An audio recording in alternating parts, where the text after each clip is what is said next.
Nous sommes le mercredi 30 avril 2025 et il est 15 heures. Mesdames et messieurs, bonjour et bienvenue sur Télé Djibouti pour suivre cette édition de la mi-journée. Voici les titres de l'actualité qui vous seront développés. À la veille du 1er mai, l'occasion de la célébration de la fête du travail, le ministre du Travail, M. Omar Abdi Saïd, a rendu un hommage aux travailleurs et travailleuses djiboutiens. Également dans l'actualité de ce 15h, au Gaza, au bord du gouffre, lors d'un problème humanitaire après 60 jours de blocus. Voilà pour les titres. Merci si vous nous rejoignez sur Télé Djibouti.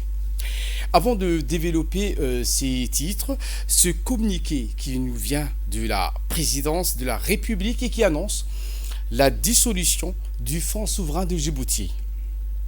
Par décret datant du dimanche 27 avril, le chef de l'État, Ismaël Marguelé, a annoncé la dissolution du Fonds souverain de Djibouti.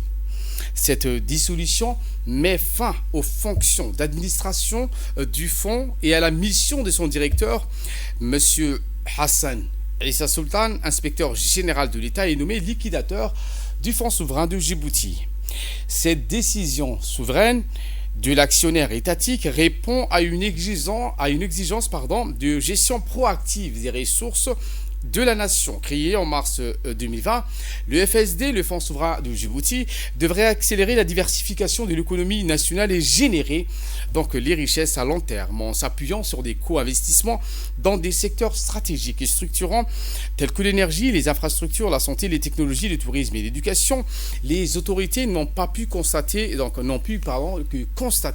les faibles résultats en termes de création d'investissement productif. C'est ce qu'indique ce communiqué.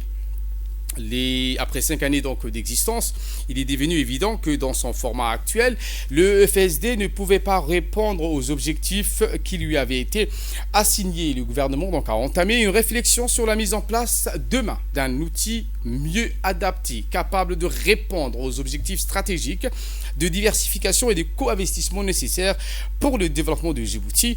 Enfin, les priorités du gouvernement de Djibouti restent constantes: la croissance durable, l'inclusivité sociale, la création d'emplois, le développement des infrastructures, l'ouverture aux partenariats et aux investissements privés. Fin de communiqué. Je vous le disais en titre, le ministre du Travail chargé de la protection sociale, M. Omar Abdi Saïd, a fait une déclaration à la veille de la fête du travail, le 1er mai de chaque année. Le ministre a fait une déclaration dont voici la teneur. Chers concitoyens, travailleuses et travailleurs, aujourd'hui, comme chaque 1er mai, nous célébrons la fête du travail, une journée emblématique qui rend hommage à la force de travail, à l'engagement collectif et à la dignité des femmes et des hommes qui bâtissent notre pays. Dans un environnement mondial en profonde mutation, marqué par des bouleversements économiques, sociaux et technologiques sans précédent, la thématique retenue cette année par l'Organisation internationale du travail, renforcer la justice sociale par le travail décent, résonne avec une acuité particulière. Elle nous enjoint à considérer que le véritable progrès ne saurait se concevoir sans équité, inclusion et primauté de la dimension humaine. La République de Djibouti, sous l'impulsion éclairée de son Excellence, Monsieur le Président de la République, Ismaël Omar Guelleh, a fait sienne cette exigence de justice sociale. Notre action gouvernementale s'est matérialisée par des transformations profondes et des réformes structurelles, dont les bénéfices tangibles sont aujourd'hui perceptibles pour l'ensemble des forces productives de notre nation. Au premier rang de ces transformations figure la mensualisation effective des pensions, véritable révolution sociale désormais accomplie. Depuis janvier 2025, notre gouvernement a concrétisé cette réforme fondamentale en matière de protection sociale, assurant la transition définitive vers un système de versement mensuel de pensions de retraite. Cette transformation majeure, qui met fin à des décennies de paiements trimestriels, représente bien plus qu'une simple modification administrative. Elle constitue une authentique avancée sociale qui confère à nos aînés une prévisibilité financière, une sécurité économique et une dignité renouvelée.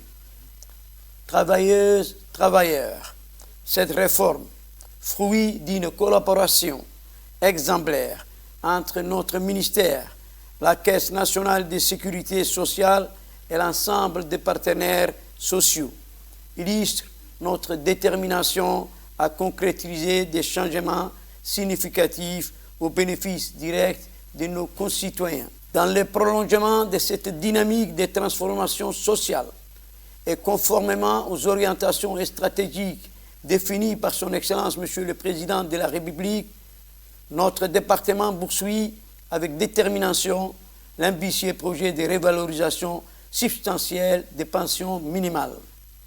En effet, cette initiative s'inscrit directement dans la vision présidentielle d'une société solidaire où la dignité des aînés constitue un pilier fondamental de notre contrat social. Les mutations profondes du monde du travail imposent en effet une révision fondamentale de notre Code du travail, texte fondateur dont certaines dispositions ne correspondent plus aux réalités économiques et sociales contemporaines.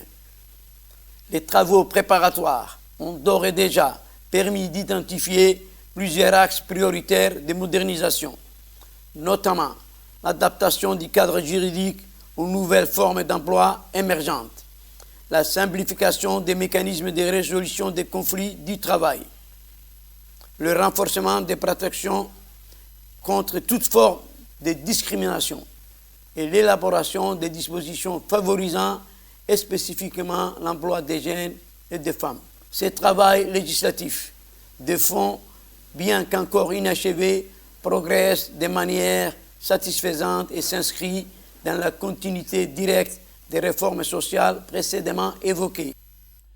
Dans la deuxième partie de l'intervention du ministre du Travail et de la Protection sociale, M. Omar Abdessaïd, a annoncé donc des mesures concrètes et de l'évolution de création d'emplois. Écoutons. Travailleuses, travailleurs, la lutte contre le chômage des jeunes représente un impératif national en continuité de notre action gouvernementale. Un aperçu de l'évolution de l'emploi sur l'année 2024 se caractérise par une croissance notable de l'emploi formel tiré par le boom du transport logistique et du commerce, tandis que des secteurs comme la construction ou certains services enregistrent des contractions après le rattrapage de 2023. Le nombre d'employeurs actifs a également augmenté de plus de 524 employeurs entre 2023 et 2024, principalement dans le commerce, les services et les BTP, signe d'un tissu économique formel en expansion. Ainsi, entre 2023 et 2024, 5 395 emplois ont été créés dans le secteur marchand. En ce qui concerne l'emploi public, 832 embauches ont été enregistrées en 2024. La refonte que nous menons avec détermination s'articule naturellement avec notre engagement constant pour l'emploi des jeunes. En effet, tandis que nous modernisons le cadre juridique pour les travailleurs actuels, nous œuvrons simultanément à faciliter l'entrée de nouvelles générations sur le marché du travail. L'inclusion professionnelle de notre jeunesse constitue non seulement l'aboutissement logique de nos réformes structurelles, mais également un impératif moral pour l'avenir de notre nation. En ce domaine, notre action se déploie avec une intensité particulière et commence à apporter ses fruits. L'Agence nationale pour l'emploi, la formation et l'insertion professionnelle, véritable fer de lance de cette politique, a considérablement élargi son réseau de partenaires économiques, tissant des relations fructueuses avec de nombreuses entreprises, tant nationales qu'internationales. Ces collaborations stratégiques ouvrent des perspectives concrètes d'embauche pour nos jeunes compatriotes. Les dispositifs d'accompagnement mis en place ont permis à une proportion significative de jeunes diplômés de trouver leur place sur le marché du travail, confortant ainsi notre conviction que l'approche adoptée répond adéquatement aux défis contemporains. Travailleuses, travailleurs, en ce 1er mai, il est impératif de réaffirmer l'importance primordiale de la sécurité au travail. La préservation de l'intégrité physique et morale de nos travailleurs constitue une priorité absolue. Et il appartient à chacun d'entre nous de veiller à ce que nos environnements professionnels soient exempts de tout danger. Les employeurs se doivent d'instaurer des dispositifs préventifs rigoureux, de fournir des équipements de protection adaptés et de dispenser des formations continues aux bonnes pratiques de sécurité. Quant au personnel, il leur incombe de se conformer scrupuleusement aux consignes de sécurité, de signaler toute situation potentiellement périleuse et d'adopter des comportements empreints de responsabilité. Ensemble, nous devons œuvrer à l'édification d'un cadre où la sécurité ne se limite pas à une simple obligation légale, mais s'érige en valeur cardinale régissant nos actions quotidiennes. C'est par cette vigilance collective et cette solidarité que nous parviendrons à prévenir les accidents et à garantir à chacun le droit fondamental de travailler dans des conditions dignes et sécurisées. Travailleurs, travailleuses, aujourd'hui, Journée internationale du travail, nous pouvons légitimement nous enorgueillir du chemin parcouru. Les réformes entreprises désormais pleinement effectives constituent le socle d'un nouveau contrat social fondé sur la justice, l'équité et la solidarité. Ces transformations profondes n'auraient pu être menées à bien sans l'engagement résolu de l'ensemble des partenaires sociaux que je tiens à saluer solennellement. C'est par ce dialogue social exigeant et constructif que nous continuerons à bâtir un monde de travail digne de nos aspirations collectives. Je rends un hommage appuyé à l'ensemble des forces vives de notre nation, travailleurs du secteur public comme du secteur privé, de l'économie formelle comme informelle, dont le labeur quotidien constitue le fondement même de notre stabilité et de notre prospérité. Vive les travailleuses et les travailleurs de Djibouti. Vive la solidarité nationale. Vive la République de Djibouti. Voilà donc pour cette déclaration du ministre du Travail chargé de la formalisation et de la protection sociale à l'occasion de la célébration de la fête du travail. Vous allez suivre l'intégralité de cette déclaration dans nos programmes de ce soir. Également dans l'actualité de ce 15h, l'Académie des polices Idriss Farah Abane à Nagad a abrité ce matin la cérémonie de formation de la 22e promotion de la police somalienne. L'événement qui marque l'aboutissement d'un programme de coopération internationale engagé depuis plusieurs années entre Djibouti et la République sœur de la Somalie, ainsi que le soutien technique de l'Italie, et une formation qui a duré 3 mois, assurée conjointement par des instructeurs de la police nationale djiboutienne et des carabiniers italiens dans le cadre d'un partenariat stratégique visant donc à renforcer les capacités opérationnelles des forces de sécurité de la Somalie. Ce programme qui s'inscrit dans une dynamique régionale de soutien à la stabilisation et à la professionnalisation des corps de sécurité de la Somalie.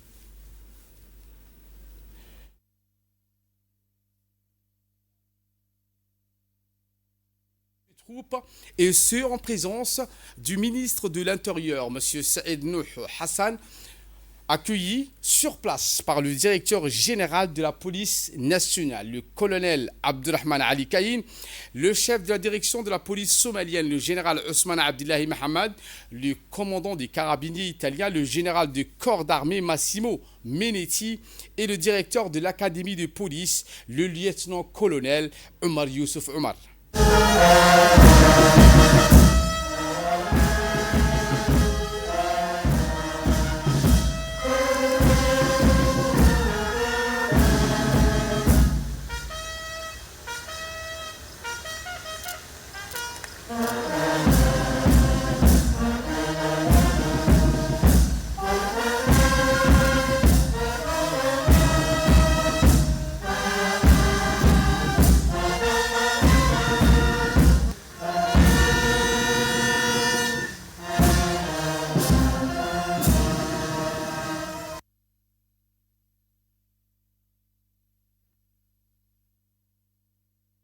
Rappelons que la revue des troupes a été marquée par la présence des différentes unités de la police nationale, à savoir les porte-drapeaux, les éléments de la brigade de la circulation routière, un peloton de la formation féminine de la police nationale et la direction de la sécurité publique, ainsi que les éléments des raids, enfin les jeunes recrues de la police somalienne.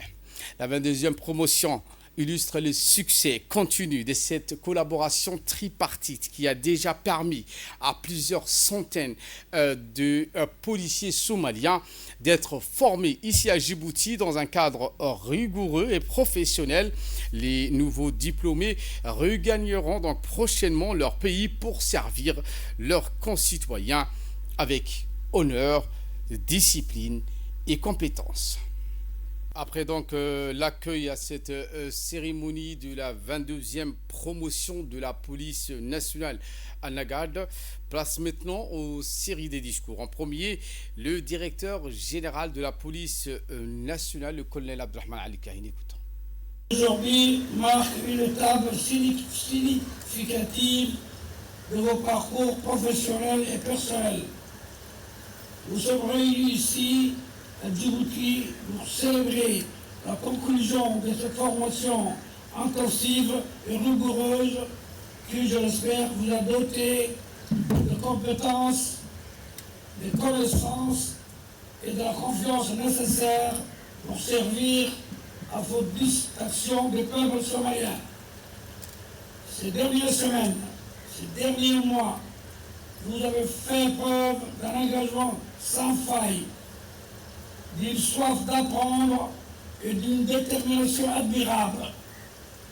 Vous avez absorbé de nouvelles techniques, approfondi votre compréhension des lois et des procédures et renforcé votre capacité à faire face aux défis complexes auxquels vous serez confrontés sur le terrain. Formation, la 22e du genre, n'était pas seulement une transmission de savoir-faire, elle visait également à cultiver en vous des valeurs essentielles, l'intégrité, le professionnalisme, le respect des droits de l'homme et le dévouement au service public. Ces principes sont le fondement d'une force de police moderne et efficace, une force en laquelle la population peut avoir confiance. Le contexte dans lequel vous allez exercer votre fonction est exigeant. La Somalie est un pays en reconstruction, confronté à de nombreux défis sécuritaires. Votre rôle en tant que policier est donc crucial. Vous êtes les garants de la loi et de l'ordre, les protecteurs des citoyens et les acteurs essentiels de la consolidation de la paix et de la stabilité. Souvenez-vous toujours de la responsabilité immense qui repose sur votre épaule. Chaque intervention, chaque décision que vous prendrez aura un impact sur la vie des individus et sur la société dans son ensemble. Agissez avec discernement, avec courage, mais toujours dans le respect de la loi et de la dignité humaine. Cette 22e promotion de jeunes recrues de la police somalienne a marqué une étape importante de son parcours en démontrant avec fierté les compétences opérationnelles acquises lors de la cérémonie de clôture de cette formation dispensée par les carabiniers italiens. Cet événement a constitué une vitrine significative des résultats obtenus grâce à un partenariat solide entre la République fédérale de la Somalie, Djibouti et l'Italie dans le domaine de la sécurité et de la formation des forces de l'ordre. Au cours de plusieurs semaines d'instruction intensive, les jeunes recrues ont bénéficié d'un programme complet axé sur les principes fondamentaux du maintien de l'ordre, les techniques d'intervention, la gestion des foules, la protection civile, ainsi que sur des modules dédiés aux droits de l'homme, à l'éthique professionnelle et au respect de l'état de droit. Cette approche intégrée vise à doter la police somalienne les outils indispensables à l'accomplissement de ses missions dans un cadre légal et professionnel. Lors de la démonstration finale, les participants ont su mettre en pratique les compétences apprises, opération du contrôle des zones sensibles, mise en place des barrages de sécurité, techniques d'arrestation, gestion des situations de crise et coordination d'équipes sur le terrain. Ces exercices réalisés avec rigueur et discipline témoignent du haut niveau de préparation atteint grâce à l'engagement des formateurs italiens et à la motivation constante des recrues somaliennes. La formation MIADIT, de son acronyme en français, Mission d'instruction et d'assistance italienne, s'inscrit dans le cadre d'un partenariat stratégique visant à renforcer ses capacités institutionnelles, en l'occurrence de la police somalienne. Elle traduit également la volonté conjointe à promouvoir un climat de sécurité durable essentiel à la stabilisation du pays frère et ami et à la protection de ses citoyens. Et le ministère de l'Éducation nationale et de la formation professionnelle a clôturé la 6e édition de la semaine de la langue anglaise. Explication. Le ministère de l'Éducation nationale de la formation professionnelle, en partenariat avec les ambassades des États-Unis et du Royaume-Uni à Djibouti, ont organisé ce matin une cérémonie de clôture de la 6e édition de la Semaine de la langue anglaise, placée sous le thème « Valoriser les apprenants par la langue » et l'innovation. L'événement s'est tenu au Palais du Peuple en présence du ministre Moustapha Mohamed Mahmoud, ministre de l'Éducation nationale, de l'ambassadeur du Royaume-Uni et du chargé de la diplomatie publique de l'ambassade américaine. De nombreux responsables d'Humanfop ont également assisté à cette célébration. Cette semaine a rassemblé les élèves, enseignants, professionnels de l'éducation et chercheurs issus d'établissements scolaires, notamment des professeurs d'anglais et des formateurs. Ensemble, ils ont mis en lumière l'importance croissante de la langue anglaise dans un monde de plus en plus globalisé. Ce programme riche et varié a inclus des débats, des concours de récitation de poèmes, ainsi que des présentations de recherche et des activités culturelles, le tout en anglais. Un des moments marquants a été la présentation de recherches locales sur des approches pédagogiques innovantes telles que l'étayage et le développement de l'esprit de croissance et d'intégration des technologies de l'information et de la communication dans l'enseignement de l'anglais. Et en nouvelle du monde, Gaza, au bord du gouffre humanitaire après 60 jours de siège total.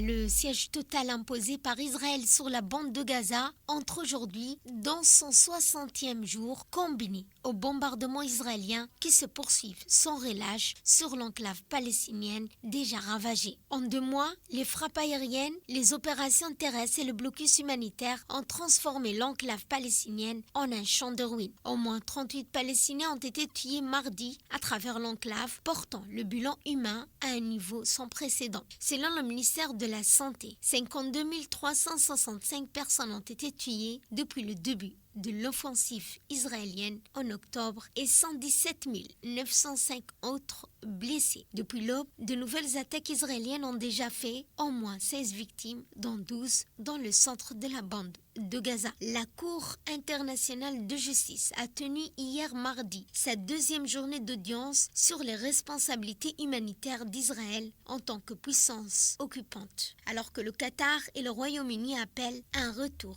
immédiat à la trêve. Le secrétaire général de l'ONU, Antonio Guterres, alerte que la solution à 2 États est en danger. C'est tout pour ce 15h. Merci à vous de nous avoir suivis et très bonne suite de programme sur Télé Djibouti.